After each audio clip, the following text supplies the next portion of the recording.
नमस्कार, स्वागत है आपका एबीपी न्यूज में। मैं अखिलेश आनंद हूं और वक्त हो गया है आपके पसंदीदा शो घंटी बजाओ का। आपको पता है, घंटी बजाओ में हम हर रोज आम आदमी की आवाज उठाते हैं, उन खबरों की तह तक जाकर पड़ताल करते हैं जिनसे हमारा और आपका जीवन प्रभावित होता है। आज घंटी बजाओ में बात होगी बेरोजगारी की, क्योंकि आज देश में दो बड़े ऐलान हुए हैं और ये दोनों ही ऐलान उन लाखों करोड़ों लोगों के लिए उम्मीद की किरण बनकर आए जो एक अदद नौकरी के लिए दर दर भटक रहे हैं। एक तरफ मोदी सरकार ने कहा कि अब देश भर में करीब 10 लाख लोगों को नौकरियां दी जाएंगी। खास बात यह कि यह काम अगले 1.5 साल यानी सिर्फ 18 महीनों के अंदर पूरा कर लिया जाएगा। सरकारी विभागों और मंत्रालयों को इन 10 लाख भर्तियों के लिए मिशन मोड में काम करने का निर्देश दिया भी गया है। दूसरी तरफ भारतीय सेना के तीनों अंगों यानी थल सेना, वायुसेना और नौसेना में अगले 90 दिनों में करीब 47,000 जवानों की भर्ती की जाएगी। दरअसल सेना ने जवानों की भर्ती के नियम में बदलाव करते हुए अग्निपथ योजना की शुरुआत की, जिसके तहत 17.5 साल से 21 साल की उम्र तक के नौजवान सेना में भर्ती हो सकेंगे। उन्हें सिर्फ 4 साल सेना में काम करना होगा और इसी तरह हर साल 40,000 से ज्यादा भर्तियां की जाएंगी। यानी आने वाले वक्त में देश में बम्पर नौकरियां आने वाली हैं। तो क्या यह मान लिया जाए कि इससे बेरोजगारी काफी कम हो जाएगी? क्या उन लोगों का इंतजार खत्म हो जाएगा जो सालों से नौकरी की राह देख रहे हैं? यह सवाल इसलिए अहम है क्योंकि आज हम आपको उन बेरोजगार नौजवानों का दर्द दिखाने जा रहे हैं जो पिछले 3 साल से संघर्ष कर रहे हैं और अब अपने हक की लड़ाई के लिए वो सड़कों पर उतर आए।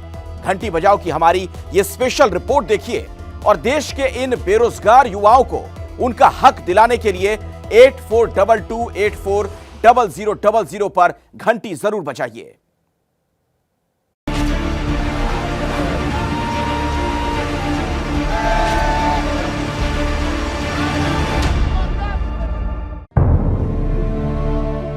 ये वो नौजवान हैं जिनका सपना है देश की सेवा करना। इसी सपने को पूरा करने के लिए इन्होंने दिन रात तपस्या की, पर उसके बदले में उन्हें मिला क्या? सिर्फ संघर्ष और आंसू। सर, हम लोग 4 बजे उठ के मेहनत करते थे सर, हमारे पैरों में पूरे छाले पड़ गए सर। पैदल चल चल कर हम पूरी तरह से टूट चुके हैं सर। बस सर, सरकार से यही निवेदन है कि वो हमारी मीटिंग करवा दे और हमें ज्वाइनिंग दे दे। वो कौन से हालात हैं जिन्होंने इन्हें इस कदर तोड़ दिया? आखिर ऐसा क्या हुआ कि देश के भविष्य को इस तरह सड़कों पर उतरना पड़ा?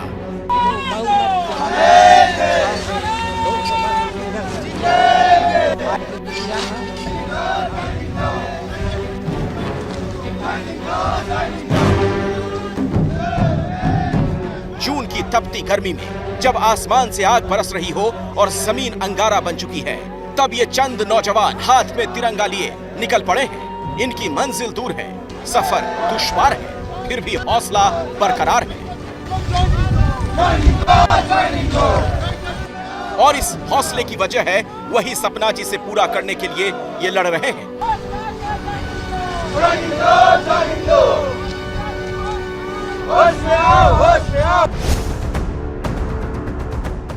वर्दी दो या अर्थी दो, ये मांग है इन लोगों की जिन्होंने अर्धसैनिक बलों में सिपाही की भर्ती के लिए एसएससी जीडी की परीक्षा पास की है। परीक्षा 2018 में हुई थी। 4 साल बीत चुके हैं, लेकिन परीक्षा पास करने वाले हजारों अभ्यर्थियों को अब तक नियुक्ति नहीं मिली। इसीलिए अब इन्हें नागपुर से दिल्ली तक का मार्च शुरू करना पड़ा।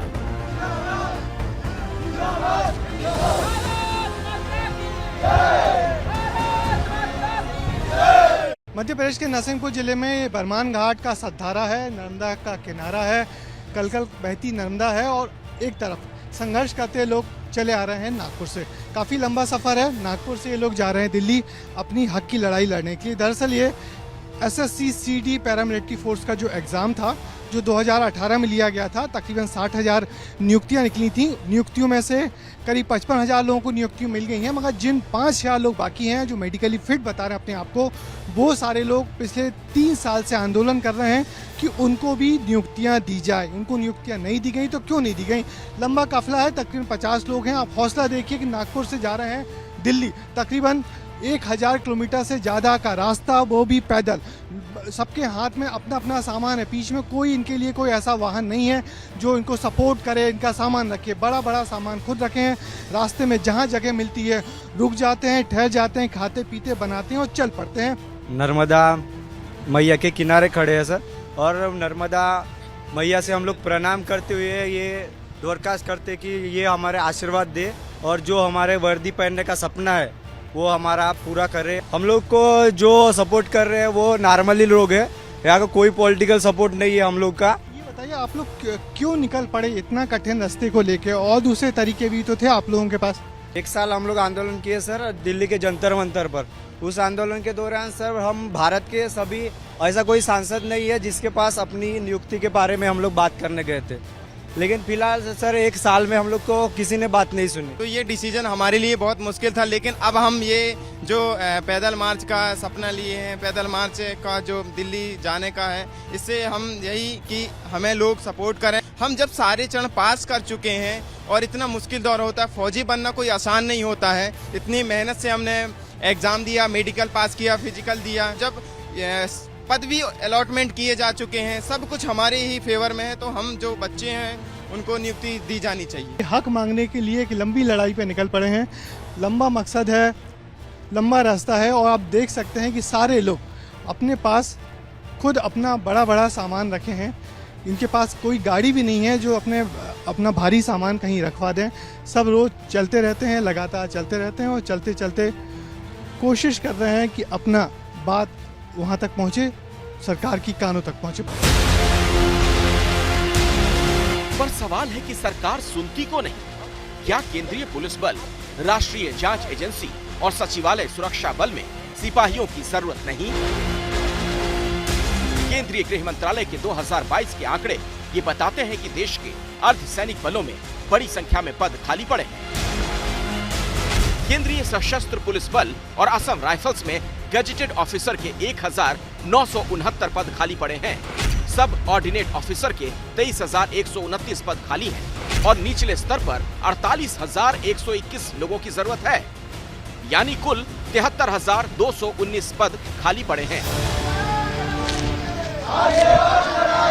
इसीलिए इन पदों पर भर्ती के लिए स्टाफ सिलेक्शन कमीशन ने 2018 में तभी इन लोगों ने भी फॉर्म भरा था, जिसके बाद एक एक करके परीक्षा के सारे चरण पास किए, लेकिन नतीजे आने के बाद भी इन्हें नियुक्ति नहीं मिली।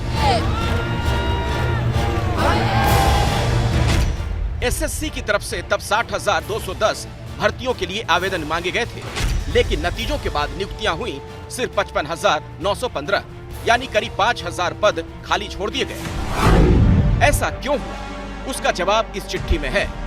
मार्च 2021 में नियुक्ति प्रक्रिया को लेकर की गई शिकायत के जवाब में कर्मचारी चयन आयोग ने लिखा कि कुछ एक नियुक्तियों को न्यायालय के विभिन्न आदेशों के तहत खाली रखा गया है और लगभग 4,000 पदों को पात्र अभ्यर्थी न होने के कारण भरा नहीं जा सका है।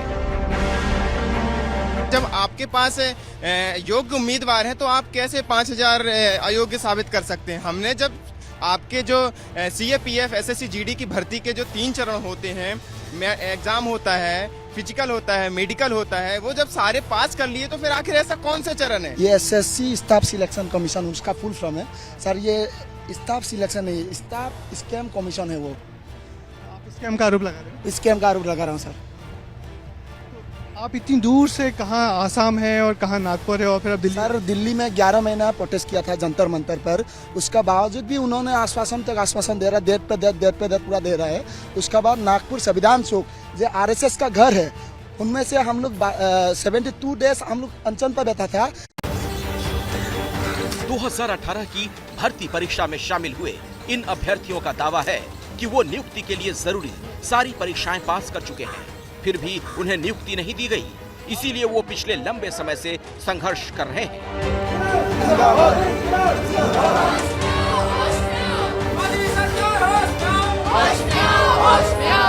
पहले उन्होंने दिल्ली के जंतर मंतर पर धरना दिया, फिर नागपुर जाकर प्रदर्शन किया और जब हर तरफ से निराशा मिली तो वो पैदल मार्च पर निकल पड़े।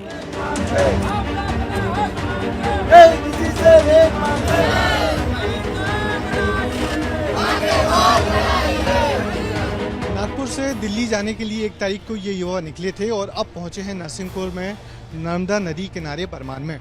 तकरीबन 300 किलोमीटर का रास्ता इन लोगों ने 12 दिनों में तय किया है और आलम यह है कि सबके पैरों में छाले पड़े हुए हैं क्योंकि ये लोग तपती गर्मी में चलते हैं और अभी भी इनका हौसला टूटा नहीं है क्योंकि इनको 700 किलोमीटर और दूर जाना है।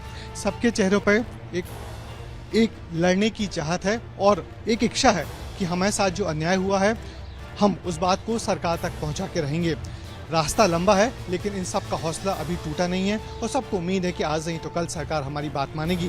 एक सबसे बड़ी बात जो ये है कि इन तमाम लोगों को रात में जहां भी रुकते हैं वहां के स्थानीय रहवासी ही बेहतर तरीके से सपोर्ट कर रहे हैं। संघर्ष भरी इस यात्रा के दौरान इन्हें जहां कहीं भी ठिकाना मिल जाता है कुछ देर वहां आराम करते हैं। खाने पीने के लिए जो मिल जाता है वही खाकर फिर आगे निकल पड़ते हैं। अपने इस पैदल मार्च के दौरान ये लोग मध्य प्रदेश के नरसिंहपुर में पहुंचे तो हमारे संवाददाता ब्रजेश राजपूत ने उनके साथ कुछ वक्त बिताया, उनकी तकलीफों को महसूस किया।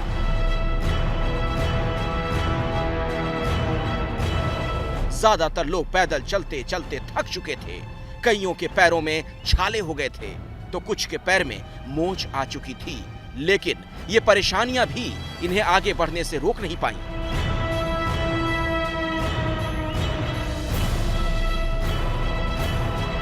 तकरीबन 50 लड़कों का ये ग्रुप है जो तपती गर्मी में नागपुर से चला था और दिल्ली जा रहा है। इस ग्रुप में हर स्टेट के लोग हैं, आसाम के भी हैं, गुजरात के भी हैं, उत्तर प्रदेश के भी हैं, महाराष्ट्र के भी हैं और 6 से ज़्यादा यहाँ लड़कियाँ भी हैं। अच्छा, तो आप ये चल रही हैं तो घर वालों को मालूम है आप ये सब निकल पड़ी हैं ऐसे? इतना तो नहीं पता है घर वालों को, इतना पता है कि नागपुर में आंदोलन कर रही है।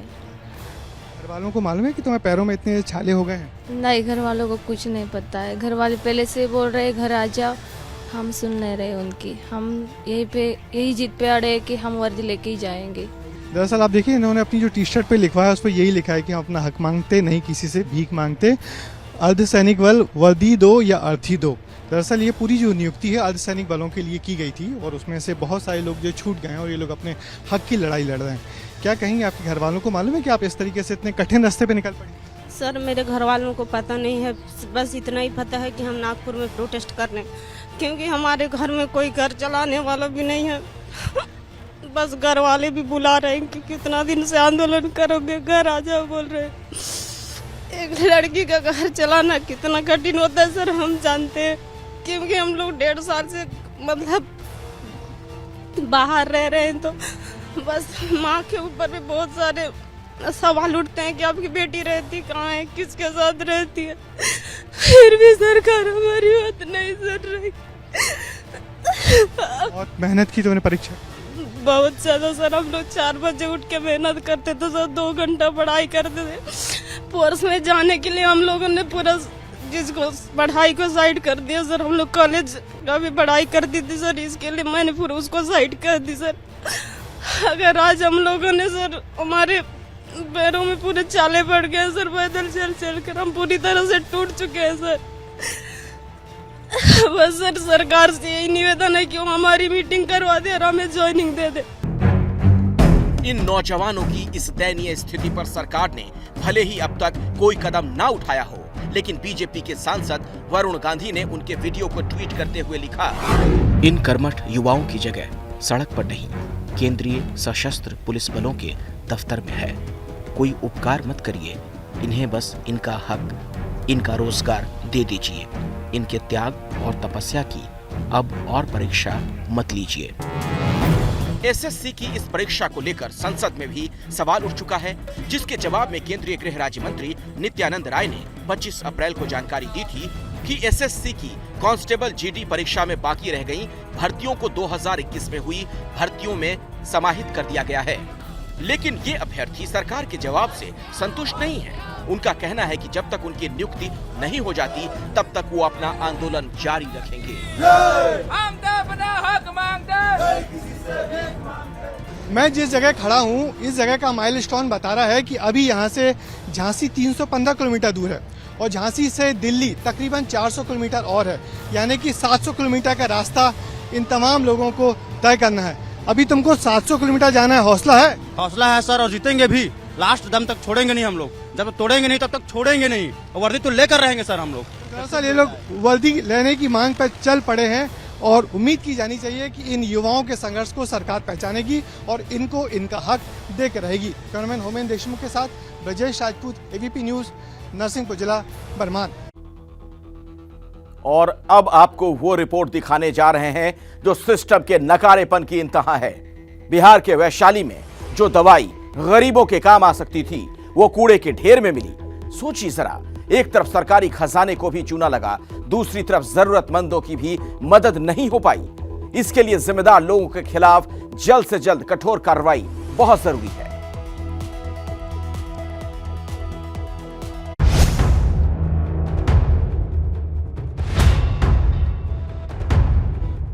सरकारी अस्पतालों और स्वास्थ्य केंद्रों में लापरवाही और भ्रष्टाचार का सबूत हैं ये तस्वीरें।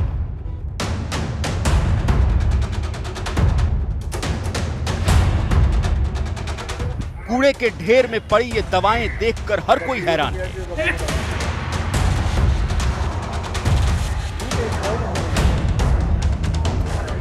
जो दवाएं मरीजों को मिलनी चाहिए वो यहां कैसे पहुंची, इसका जवाब किसी के पास नहीं है। मामला बिहार के वैशाली का है। यहाँ के एक प्राथमिक स्वास्थ्य केंद्र के पास बनी पुलिया में लाखों की दवाई पड़ी मिली। जब लोगों ने करीब से देखा तो पता चला कि ये आयरन फॉलिक एसिड सिरप की शीशियां हैं। ये वो दवा है जो आयरन की कमी से जूझ रही महिलाओं के इलाज में इस्तेमाल की जाती है। आशा कार्यकर्ताओं के जरिए इस दवा को महिलाओं को बांटा जाता है। सरकार का स्वास्थ्य विभाग इन दवाओं को खरीदता है। जो दवाएं कूड़े के ढेर में मिली वो ब्रांडेड कंपनी की है और बाजार में इनकी कीमत ज्यादा है। इसलिए ये सवाल उठ रहा है कि इतनी महंगी दवाएं इस तरह कूड़े में किसने और क्यों फेंकी। तो हम कॉल लगाए थे पूछने के लिए, तो उनके द्वारा फोन नहीं रिसीव किया गया, जबकि हमारी बात अभी एसडीओ साहब से हुई है। एसडीओ साहब वीडियो फुटेज और दवाई का फोटो खींच करके मांगे थे। मैंने उनको दवाई का फोटो और वीडियो बना करके दिया हूँ। एसडीओ साहब से मैं आग्रह करूंगा कि कार्रवाई करें, ताकि यह दवाई अस्पताल का चीज है न पुल का चीज। फेंकी गई दवाओं की मात्रा काफी ज्यादा है और हैरानी इस बात की है कि ये दवाएं एक्सपायर भी नहीं हुई हैं, यानी इनका इस्तेमाल किया जा सकता था, लेकिन बजाय जरूरतमंदों तक ये दवाएं पहुंचाने के इन्हें कूड़े में फेंक दिया गया। इस बात की जानकारी मिलते ही स्वास्थ्य विभाग की एक टीम मौके पर पहुंची और दवाओं को वहां से उठाकर वापस अस्पताल ले जाया गया। पर दवाएं यहां पहुंची कैसे, इसे लेकर स्वास्थ्य विभाग और स्वास्थ्य केंद्र का कोई भी अधिकारी कैमरे पर बात करने को तैयार नहीं हुआ। बस ये कह दिया गया कि ये सरकारी अस्पताल को बदनाम करने की कोशिश है। इलाके के एसडीएम ने पूरे मामले की जांच कराने की बात कही है।